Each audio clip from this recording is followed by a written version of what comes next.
then try and catch up on our schedule.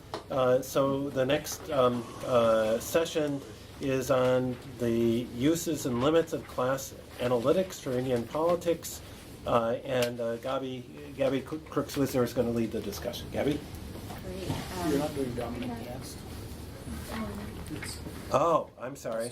Yeah. Yes, okay, no.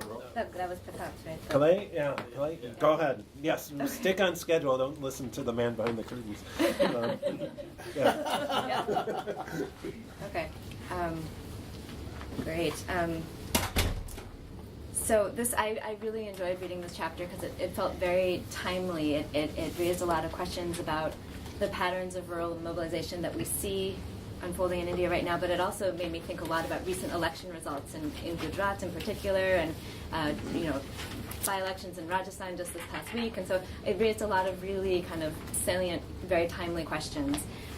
So what I'll do with my comments is just offer a quick summary to sort of get us all on the same page, and then try to focus my comments actually in thinking through some of the recent election results and how in some ways they very strongly illustrate your arguments, but also maybe suggest an additional set of class dynamics that in a maybe more subtle way might also be unfolding that might be worth paying attention to. So the point of departure in this chapter is the notion of the bullock capitalist as developed, of course, by the Rudolphs, and referring to these smallholders, the beneficiaries of land reform who had enough land to yield some profit, but were in this kind of ambiguous position where they were still sort of an odd combination of labor and capital kind of rolled into one. And the story that the Rudolphs tell is how these bullock capitalist mobilizations and the sort of Kisan farmer movements that unfolded sort of subsumed a lot of different fractures. So subsumed different socioeconomic cleavages, subsumed caste differences. So you had this notion of Kisan and farmer and Bharat sort of against the urban identity, against the Indian identity, and rolled up into that identity was a whole lot of inequality. And so if we think about this kind of in social capital terms, essentially what they were writing about was a cross-cutting cleavage, right? They were talking about how this sort of notion or identity, this rural notion of Kisan was cutting across a lot of other very salient cleavages. And so it was a story of a cross-cutting cleavage, but one that could splinter very easily. And that's the story that you unpack in your chapter, the splintering of that cross-cutting cleavage. And so essentially what Christophe and Kalai tried to do in this chapter is pick up where the Rudolphs left off and sort of talking about whether and how for how long the identity of the bullock capitalists as an economic category and the OBCs as a sort of lumpen caste category did or did not overlap. And the punchline is that you argue that it didn't overlap for very long, if at all, largely because of class differentiation within the dominant caste themselves. So I'll unpack this a little bit and then turn to the example of the recent Gujarat election to try to see how it unfolds. So one of the quotes that you use as kind of the starting point that you drew from In Pursuit of Lakshmi is the Rudolphs writing that, and so this is quoting from them, overlapping bullock capitalists and economic category were the backward classes, read castes, a status group that came to age politically in the 1970s. And where you depart from that is you say, well, there really wasn't that much overlap. In fact, we're talking about the dominant castes, largely represented in the bullock capitalists, being quite distinct from the OBCs, who are drawn more from the lower Shudras, and so there really was this both socioeconomic class but also caste divergent very early on, and that gap became more pronounced over time. And so by the late 2000s, what we see is the dominant castes feeling and perceiving themselves to be left behind, and so starting to seek to mobilize for their own categorization, their own OBC categorization, and all of the kind of economic and political material spoils that would yield. And I saw here kind of one point where you might be able to draw a parallel to some of the Rudolph's work here in thinking about the sort of the intentionality of caste associations, and their point that you can think of caste associations as these hybrids of both voluntary but also ascriptive. And so the idea that there's an intentionality, there's nothing kind of given or innate, but that groups are sort of very intentionally organizing themselves in caste associations for very strategic interests. And so I was in Rajasthan, for example, at the time of the Gujar mobilization, where you had there a group that was classified as OBC that was in fact struggling to, or demanding to sort of further, quote unquote, demote themselves to scheduled tribe status for the sort of benefits that would yield. So this is sort of this really salient illustration of the fact that caste identities and caste association in particular is, as you say, very malleable. And I think you could make a connection to the Rudolph's work on that, in particular this idea of kind of hybrid combinations of both ascriptive and voluntary organization. So what you argue in the chapter is essentially that those kind of old school, old-fashioned model of kind of Kisan farmer mobilization started to fracture and fray because groups were sort of peeling off and turning inward to sort of caste-based identities in the pursuit of OBC status, and so while we still do see farmer mobilizing, it's more fragmented, it's more localized, it's bound within state boundaries, and so we don't see the kind of mobilizing of the olden days. And at the same time, you're very quick to point out that this doesn't mean that there aren't shared economic grievances in the rural sector, right? So there's a lot of excellent data to show this, profound income gap between rural and urban India, and pro-urban bias in policy and in spending, and so there really is still the basis for a shared economic grievance, and there is still mobilizing, but it's a more segmented and fractionalized mobilizing that was seen before. And one thing I wanted to interject at this point is to sort of think about how this isn't necessarily just a story of neglect of the rural sector, which is sort of how it reads a little bit in the chapter. It's not simply rural India being left behind and therefore people wanting in on the urban goods and the urban jobs, but rather it's growing inequality and unevenness in rural India too. And we can think about the sort of massive injections of funds through social welfare schemes or through Narega, creating a very kind of uneven terrain in rural India itself. And so you think about the targeting of welfare benefits to those with BPL status, to scheduled caste and scheduled tribe. You think about OBC reservations on the other hand, and then you think about those who are kind of left with none of that.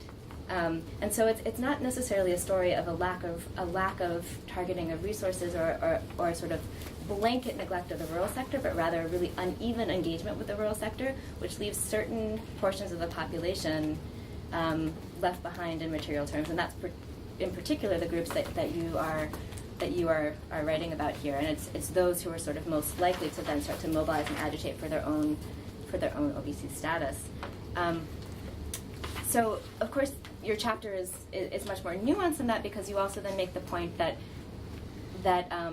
the sense of neglect and being left behind is not uniform even among the dominant castes, and that we need to take this big, vast, unyieldy category of the dominant caste and really split it apart in a much more fine-grained way.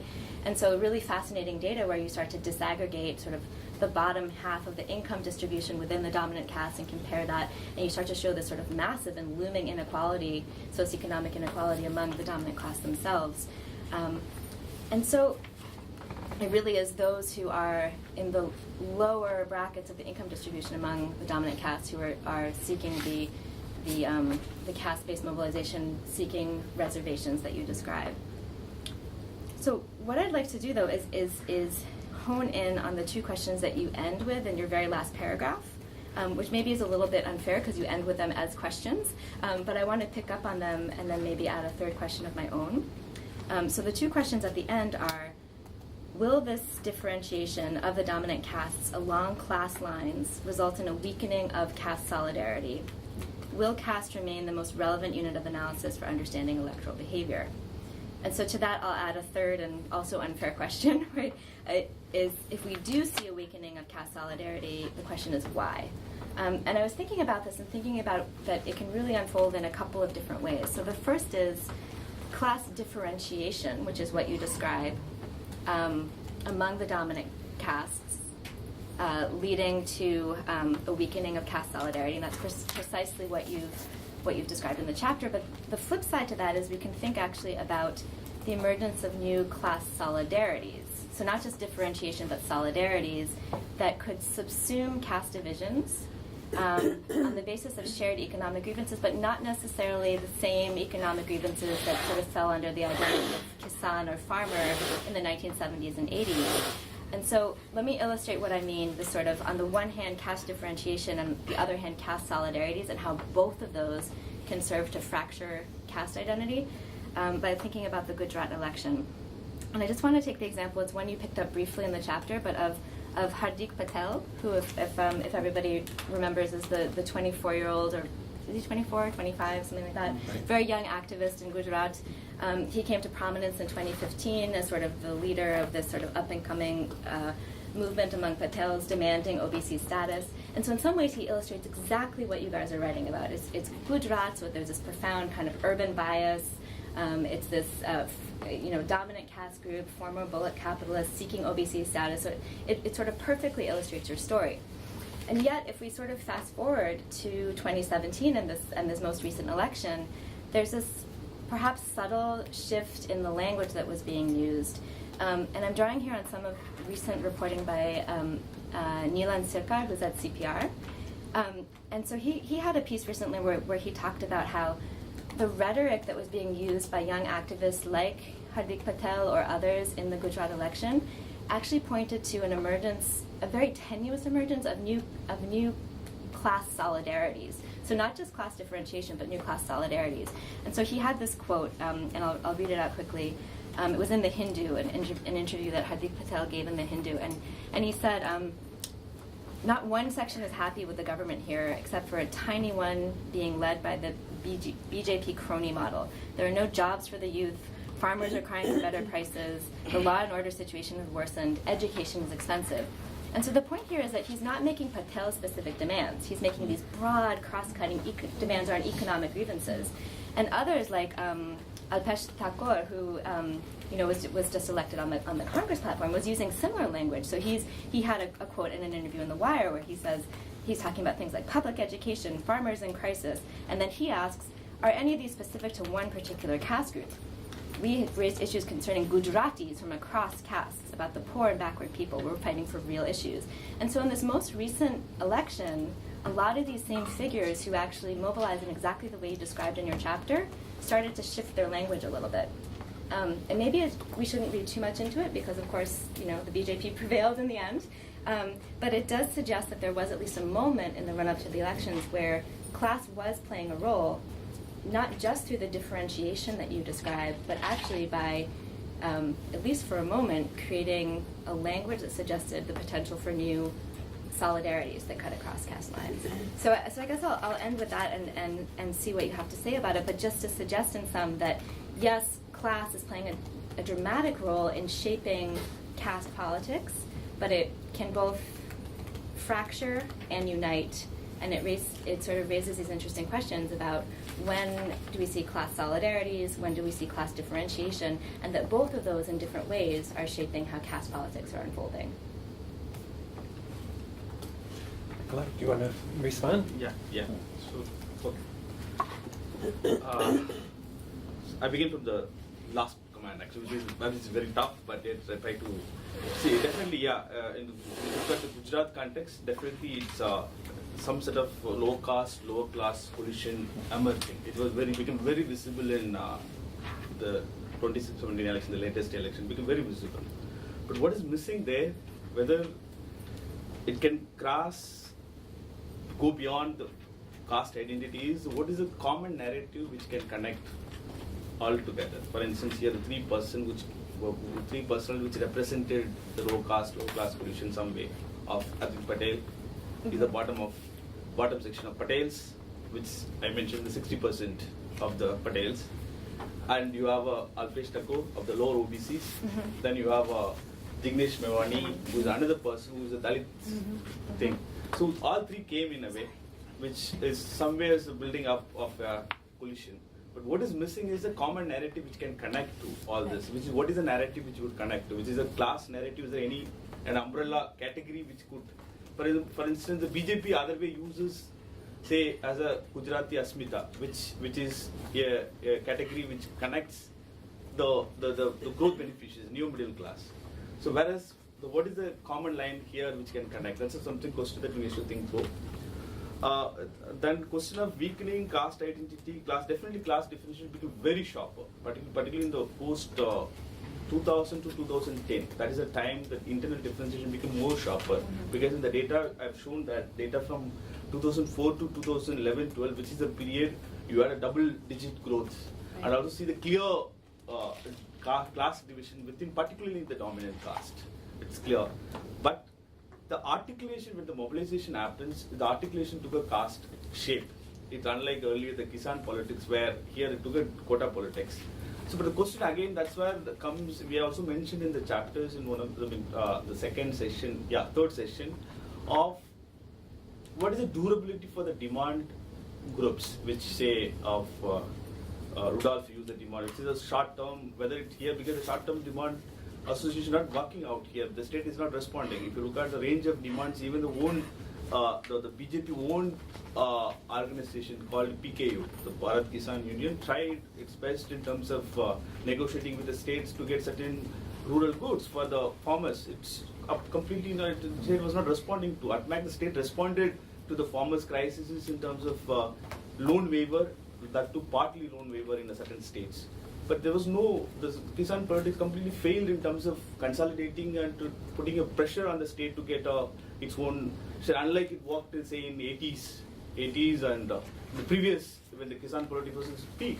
So therefore, as a failure at one level of the Kisan politics getting things done for its farmers, and it's also fragmented, localized, and the internal differentiation within of the dominant caste opened up the question of quota. That's actually shift seems to be happening from, say, Kisan politics to quota politics. But if you also, you have to go a little further, the question that you raise of whether the overlap existed between the OBC and the dominant caste. I have my presentation is on and the. Yes, it is. I can show you actually how that's actually clear. Will tell us clearly as to what is dominant caste, what is OBCs. Actually, it was clear. Even if you look at, there was one paper before. It was a 2002 paper. Jeffrey let us come out with saying that actually there's a clear demarcation between the quota and Kisan politics. Even earlier, that. So just the caste frame. Yeah, that's fine. It's very clear. So this is actually the overlap we are talking about of the. Some of the Kisan here and some of the Kisan here. But actually what we are talking about is a clear demarcation between these two. This is the dominant caste we are talking about, which is upper end of OBCs, with upper end of Sudras. So this is actually the numerically strong, which we used to have a control, which actually is what you call as bullock capitalist. Now we talking about. So definitely there was a difference. This actually Hindu OBCs took a root quota politics. They were actually earlier the Kisan politics. Now we know the Kisan politics is actually crumbling, it's not consolidating or not able to get. Therefore now the articulation, one level of this two section also emerging in post 90s. That is also another thing we are saying, that if you look at bottom 60% of this section, and if you take the average of this section, you see the clear mobility of this two sections, the bottom low caste, and the class and the lower rung of the dominant caste left out. So this actually making sort of unsettling effect on the dominant caste, particularly of the kind that we see now clear. That's why if you look at one of the demands, either the Jats or Marathas, or particularly Marathas and Patels, Marathas and Jats is very clear. If you look at the demands of Marathas, there were three demands. One demand is about give us reservation. Second demand, equally articulated, was of dilute SC/ST Atrocities Act, which is an indication that they're not able to accept the mobility of the Dalits and OBCs. The third is, of course, about the remunerative prices for our agricultural goods. So you have all three actually connected together here. Here's one level of the failure of the Kisan politics getting done. Second level, the agrarian crisis gets reflected through your demand for loan waiver and agrarian distress, redressal. And the third is definitely dilution of SC/ST Act, which is actually clearly shows what of the differentiation here, the class differentiation, the mobility of these two. Actually, earlier in the Kisan politics avatar of the 80s, all this actually differentiation, class differentiation, caste differentiation was covered up. As you mentioned that it was not actually as a rural as one homogeneous entity talked about, with the urban. But now we have both in terms of caste, in terms of class. There's a clear polarization, which actually puts you to a sort of crisis. Then you shift from the narrative from Kisan politics to quota politics, one level. And this is, if you look at, Yeah, sure. Which one do you want? just maybe you can show. Yeah, this is actually summarizes some of the photos I just. If you look at, this is the mobilization for Marathas. If you look at the demands, is clearly of the one level of the agrarian question, of the reservation, than the dilution of act. And similarly, if you look at Use this one. Yeah, you can do that. so if you look at in Haryana case, it's similar of the dominant caste, particularly Jats actually upset because of the mobility of the lower caste, which is actually the post. This development happened in the post 90s, particularly. I'll show you how it happened. This is in the chapter we have clearly shown. This is actually in the rural sector in the last 3 decades clearly happened. One is definitely, as mentioned, that the rural-urban divide became really sharper. Second is the average land holding has really come down, which actually resulted, if you look at, if you have a minimum threshold operational land holding, you cannot survive in a rural area because it doesn't provide you a return. So that actually became put a more pressure on them. Second, of course, farm debt and average recent data suggests about 47,000 rupees, which is big money. And if you look at other data suggests what you get from agriculture production and the amount of that input that you put, it became really, it's this huge gap because you end up producing debt at least if you move up from certain threshold of operational holdings. If you say 1 acre above, you might get of the return better. Lower than that, you end up having this situation. This is also again the one you mentioned in the rural area. The state is having more role to play in rural area. The state role in rural area actually had a different effect, not equal effect on the different caste groups. It's a divergent effect. For instance, the NRGA actually pushed up definitely the landless laborers' wage and put the wages up. But it also has impacted the dominant caste cultivators because the input cost of the labor has gone up. The wage cost. So the state one level intervention seems to have bettered the rural sector, but it also put a pressure on the cultivators who happen to be the dominant caste, what I call as a bottom section. Right. So now it's not the state role really worked in rural area, but it worked in a different way for different caste groups. So that actually one has to take into account. And if you look at even the prices, again, the state actually seems to be now the state generated deflation, for particularly keep the prices, output prices at the lower level because you need to maintain, inflation rate at under control. So that actually again made a collapse of the agricultural output. So there's no mechanism. MSP actually is not working well, correspond to the market price. So that actually again put a pressure on the dominant caste. If you look at the dominant caste, why it actually matters to them, this is.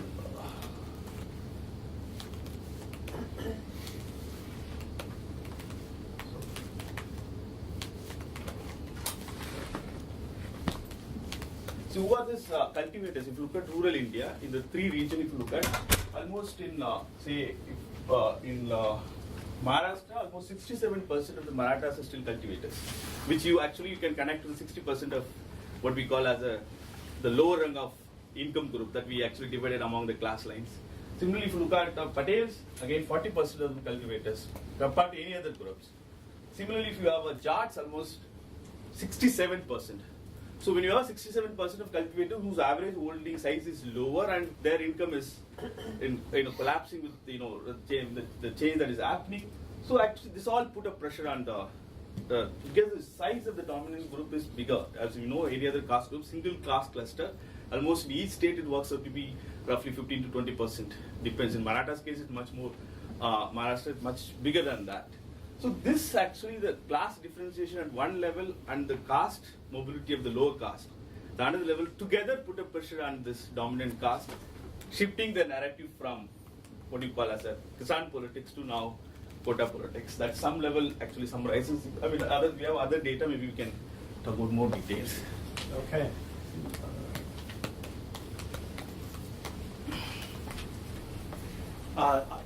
Questions, comments? Yeah, Stephen. Yeah. So this is super interesting paper and data.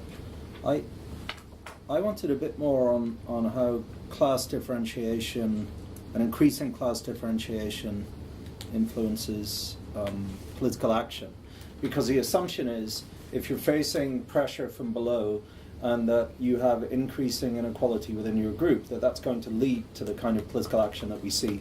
But in fact, there's substantial variation amongst different groups in how much political action we're seeing, which suggests that there are, I mean, two things maybe in this context. So one would be maybe we need a little bit more smoking gun evidence on who amongst these increasingly differentiated groups is exactly involved in the protests. Is this because of their worries about their children, because people in their extended families are having problems, because they sort of see the horizon of economic change? What's going on in that black box? And some of it may be to do with more interviews or qualitative evidence, because Hardik Patel, who we've been talking about, he's a BCom graduate from a political family who has a lot of social and political resources to wield, even though he claims to be a representative for a large number of people who are facing more economic problems. So I think that's important in sort of unpacking that. Because otherwise we would assume that you'd see similar degrees of political mobilization, just assuming the two or three factors you mentioned here. And I don't think that's the case. So what else is in there, and how much can we get more qualitative data to point at exactly who's doing things and why within each of these categories? So I'd like to jump in for a second, because along the lines of unpacking, I've always been frustrated by the fact that people like the Rudolphs refer to caste as a status group. And the reason I get frustrated is because it seems to me that a status group combines two different, at least analytically different, even though they go together often, political factors. One is, as the Rudolphs talk about, identity, and then with identity, oftentimes the mechanism for mobilization becomes language. So you're framing things in terms of a language that people relate to, and you identify their interests in that way. The other is the caste group as a social network, right? That is, it's a network that connects people together, it facilitates communication, it builds trust, and therefore underpins collective action, okay? So on the one hand, one of the things that strikes me about your paper, and thinking about it in comparison with the Rudolphs, is the Rudolphs in the modernity of tradition sort of draw this paradox. Caste associations, which were created largely to reinforce hierarchy, in the context of democratic institutions, become vehicles of democratic participation. And presumably democratic participation becomes a mechanism for promoting greater equality. So there's that sort of paradox there, which seems to me is resolved by taking what we would call sort of a configurational analysis. That is, we think about caste as a variable in the context of broader institutions, and without democratic institutions, it has much more of a repressive hierarchical function, but in the context of democratic institutions, it takes on a different function, okay? All right, so I think of the role of the Patels to be sort of very interesting in that sense, because Patel as caste organization, you go back, say, to the 1980s, and they were repressing affirmative action. They didn't want to see it expanded, right? Now you go to 2017, and they're mobilizing to expand affirmative action, right? So to me, what's changed there is also the contextual factors, as you well account, changes in the economy, et cetera. It's very interesting, but to me, that tells me more of caste as a social network, right? However, at the same time, in the conclusion, and Gabby picked up on this, I thought is really interesting, you talk about, on the one hand, increasing inequality amongst the Patels, and yet they still are engaged in this collective action together. Even the wealthy Patels are going on and supporting these demands, etc., which sort of suggests to me more, well, I mean, it might be more identity that's holding them together. But I guess what I'm thinking about in terms of these developments is, as you get economic differentiation, presumably what you're doing is you're truncating the social networks, right? Because part of this economic differentiation is people moving to the cities, or people getting sort of employment outside the traditional employment, and that's differentiating not only in economic income, but also in terms of the types of connections that they have. And yet, still, you get the caste holding together. So it just seems to me that thinking a little bit more about that process of economic differentiation, whether or not caste solidarity will persist or not, might also be a way of getting a handle on whether it's really social networks or whether it's ideas and language. Yeah, So Seema? I have one comment and one question.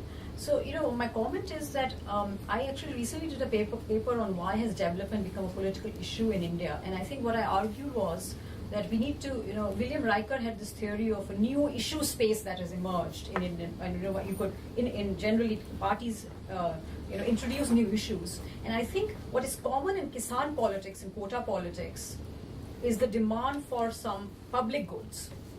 And the demand for public goods, with the dominant caste are feeling they're not getting because of the way the agricultural policy, procurement, all those. And that is being, you were saying, this kind of emergence with, other groups which also are demanding public goods. So I think a new issue space or a new issue dimension has emerged in Indian politics, which may be the transition from, Kisan and quota politics. My question is that, is there a difference in the dominant caste differentiation in advanced, the western and the southern states versus the backward states of Bihar and Orissa? So that, is it a case that these, the three cases you have are all in the economically, more developed states, which creates more economic, the relative deprivation is more stark because there is much greater prosperity. In Bihar and Orissa and maybe, Uttar Pradesh, parts of Uttar Pradesh, the eastern Uttar Pradesh, maybe the differences are not stark. So there may be an interesting logic of the relative deprivation, not so much pure class differentiation that they are experiencing. Okay, Shri. I just wanted to say that maybe there is a need to think a bit more about what we actually mean by caste and caste politics in this context, in the contemporary context, because it's important to understand the difference between Hardik Patel and Jignesh Mewani, and that's a big difference, and that actually reflects a lot of other things which is happening in the Indian politics now, which actually makes the point that we always had this increasing class inequality issue, but what's happening now is the expansion of caste politics into whether from Bengal to Kerala, you can look at communist parties which adopts caste politics, or the OBCs finding ways to kind of work around caste. They address the issue of caste, but Patel will never give up the caste position. They want the benefits of quota, but they don't actually challenge caste politics or caste discrimination. Right. So there's a need to actually go beyond this to see that how India's addressing caste politics as a real issue in action. If you look at today, like the there's an extreme conflict in terms of the group which either groups like Jignesh Mewani or they are put along with Maoists, or there's a new generation sexuality rights groups to sex workers to anti-caste or queer groups, Dalit groups, or even kind of labeled as Maoists all coming together, and everybody else, including Patel, to communist parties in the few to three states of India are all put into along with BJP or other different Hindu right-wing groups, because they don't actually in some ways address the real caste politics. They don't want to. So that complexity, I think, is quite relevant to kind of think and probably rethink about what caste means in this context. Do you want to respond? Yeah. Okay. So the question of the who actually among those dominant groups, I begin with the first question of the who asked question, who actually among the dominant caste articulate this concern and how they are able to particularly, you mentioned the Hardik Patel background in terms of political background, the resource available. But definitely it works actually. If you look at the observation and the kind of mobilization that happened, even the rich Patel supported Hardik Patel and the lower end Patels. So when they actually, maybe those who are on the ground or maybe who's on the roads, perhaps would have been from the lower rung, who actually, because one of the concerns of jobs, particularly from the semi-town, what do you call, not a city, semi-town. It is Yeah, much semi-urban areas, yeah. Semi-urban area, because that is where they then when move from rural area to urban to find a job, not able to find a job, so not find a education institution which is affordable for them. So that actually pushes, and also see the others who throw the reservation gets through, and which actually again puts them into. But definitely that actually did not stop the caste solidarity among Patels. Definitely the Dalit, the richer, the better off Patels supported this movement. Even it was evident, even the funding and kind of resource mobilization done for the Patel mobilization, definitely that resource was there from the fellow caste men. But yet, there is a feeling, as she has mentioned that he talks about the broader language. How much that language is going to go beyond caste is something to be seen. But yet, as you rightly mentioned, the language, communication, ideas still shaped along caste lines. So how much that's going to, whether you have an alternative way of putting ideas and resources, communication, which can, build, take the classes out of each caste groups and build a class as a coalition, as an alternative coalition, is yet to be seen. But that set of resources is not available in the class line, whereas it is available very much within the dominant caste, supporting the fellow caste members, many Patels supporting, even the Marathas supporting the other Marathas, it's very much evident. So definitely that is there. How it works, particular language network, still is more stronger than the class language in terms of, therefore that actually plays a mobilization. So maybe the story is that caste is strongest when identity and networks reinforce each other. And then this process of undermining becomes more possible as networks, as differentiation sort of attenuates the networks. Then you only have identity left, and who knows how long that'll last. The other question which is important also to be seen among, say, for example, you have two caste groups. Say, assuming one is the dominant caste, one is, say, the lower caste, which is lower than the dominant caste. Assuming the both are equally differentiated among the caste lines. Mm-hmm. So yet, who actually has a better probability to go on the street, protest, or think? There is a high possibility the dominant caste go. Why? Because if you have enjoyed certain power and privileges before being a dominant caste in a rural area, now that is actually slipping under your ground, and you actually has more, your sense of losing something is more stronger than asking more. That's actually some level. I'm just relatively speaking. Of course, I'm not saying that there's no class solidarity not possible among the groups. Obviously, there's a propensity to. There's a difference in this. I mean, maybe the differences are subtle, nuanced, but there is a difference in this who actually goes on the militant way on the road. Definitely, that is very much visible with particularly to Marathas and Jats and Patels. If you look at the interviews provided. Question of the public goods. Again, the economic growth, definitely it is those areas, those regions which is very growth, the regions which witness growth. Actually, I've seen, in fact, Haryana is a rich state, Maharashtra is high growth state, Gujarat is high state. But it did not work. This is definitely there is a growth, but definitely relative deprivation, not absolute deprivation. Obviously, Yes. absolute deprivation is, there for farmers, but not to the level that one think of completely miserization. Obviously, there is a Yes. relative deprivation, because why the relative deprivation matters when, say, for example, Dalit and low caste OBCs actually move up. Maybe at a tiny level, not an entire Dalit, the entire OBC, even a part of them, which is actually upsetting the lower rung of them. It is not really their own deprivation; it is also the relative position actually changing. So, which is actually again the result of the growth processes, where the growth actually witnessed has a high possibility of moving of these groups. So therefore, definitely there is a link. But question is why it is not happening much in southern state. In Andhra Pradesh, it is happening some level of among Kapus. But again, if you look at map them, which is Kapu also fall under dominant, because it's a group which is a dominant group, dominant caste within Andhra Pradesh, which also have a similar problem, but not to the level that this has. But perhaps it could be the economic process actually so much here gone deeper, and actually the differentiation become more sharper. It could be one narrative one can think of definitely. But again, the promise of new middle class. Right. Obviously, everybody has a desire. You sold the dreams of if there's a possibility of getting, but you can't get it since you don't have education enough that is required to be part of the modern sector.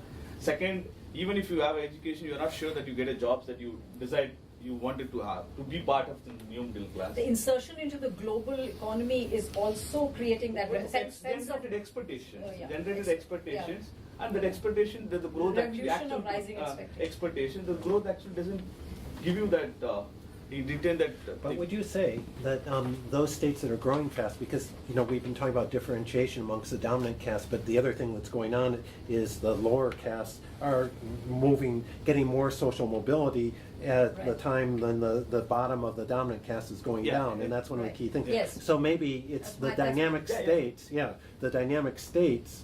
Well, I guess I'm restating your point. No, but you are Yeah, doing it a the better dynamic job, I state, think. the dynamic states are the ones where there's greatest social mobility for the people at the bottom, and therefore there's more tension between that arises because they're making more progress and these people are stagnating or even Yes. falling. So, Yes. but it works actually, yeah. I that want to actually relational follow dynamic. on that. That's a relational dynamic. Yeah, Right. relational, that's Yeah. relative deprivation. Actually, Right. yeah, but I think that there's some data that shows that majority of urbanization is going to happen in Africa and Asia, not in Central Latin America or Europe anywhere. And so, both urbanization and attached industrialization in the suburbs will have huge conflict-generating consequences. So then, is this the mobilization? Is it also to do, and I'm not sure, to do with the fact that both the Jats in Rohtak and Sonipat and etc. were regular visitors to Delhi, to outskirts of Delhi, Gurgaon and Noida, right? And then the same thing in Gujarat, and then the same thing in Maharashtra, right? So in a sense, people in urbanization area are talking about that there is no village now. It's just Yeah. an extension of the urban sprawl actually includes villages. So then it's a demonstration effect of what is happening in something called urban, which now includes the rural. So then, to what extent are these are not traditional bullock cart capitalists. These are not even this bullock cart capitalists read as advanced. This may be an outcome of just demonstration and interaction with new kinds of lifestyle and their aspirations shifting. And so in that sense, if the rural and urban are going to collapse, then more and more of those people are, so there is no surprise that these kinds, and they probably adopted same kinds of networks that you're talking. So All right, Kalai, you have the last word, but Yeah, let's give you 2 or 3 minutes at the most, okay? Yeah. See, this is a question about if you look at the who actually leads now Kisan movement, who leads the quota movement within dominant caste. You see the average age would be the 50-60 age, the farmers in the Kisan, whereas those who read quota politics Yeah. hesitating for would be from 20 to 30.